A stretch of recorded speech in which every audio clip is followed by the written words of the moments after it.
بسم اللہ الرحمن الرحیم۔ السلام علیکم ورحمۃ اللہ وبرکاتہ۔ آج میں اپنے موضوع کا آغاز کرنے سے پہلے آپ سب کو ایک بات کہوں گا کہ قرآن مجید کوئی قصے کہانیوں کی کتاب نہیں ہے۔ اکثر اوقات قرآن مجید میں کسی نبی کا واقعہ ایک جگہ بیان ہی نہیں ہوا، یعنی کہ اگر ایک نبی کے ذکر میں کوئی بات پہلے پارے میں ہوئی ہے، یہ ممکن ہے کہ اس سے اگلی ہی بات آپ کو چوتھے پارے میں ملے پیچھے چلتے ہوئے موضوع کی مناسبت پر۔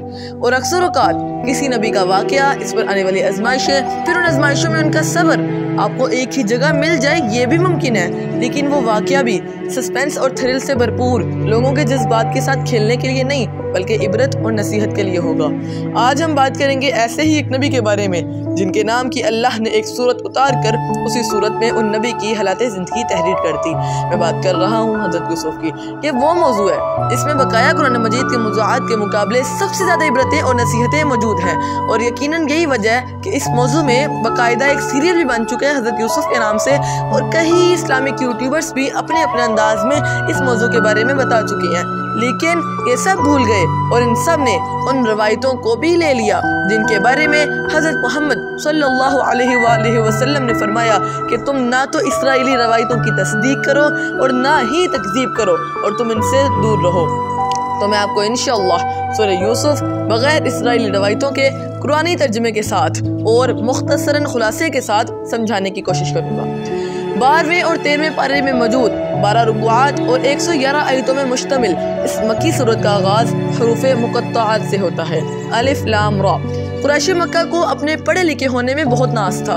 اللہ نے حروف مقطعات کو نازل کر کے قریش مکہ کو چیلنج کیا اور کہا ان الفاظ کے معنی تلاش کر کے دکھاؤ، پھر بہت بری طرح وہ ناکام ہوئے۔ آگے اللہ فرماتے ہیں کہ روشن کتاب کی آیتیں ہیں، یعنی کہ یہ کتاب کوئی قصے کہانی کی نہیں ہے، یہ ہماری رہنمائی کے لیے ہے۔ بے شک ہم نے اسے عربی قرآن اتارا کہ تم سمجھو۔ اللہ نے یہ کلام کسی نہ کسی زبان میں تو اتارنا ہی تھا۔ اللہ نے ہم پر احسان کیا اور اس روح زمین کی سب سے آسان زبان عربی میں اس کلام کو اتارا تاکہ ہمیں سمجھنے میں آسانی ہو۔ ہم تمہیں سب سے اچھا بیان سناتے ہیں اس لیے کہ ہم نے تمہاری طرف اس قرآن کی وحی بھیجی، اگرچہ بے شک اس سے پہلے تمہیں خبر نہ تھی۔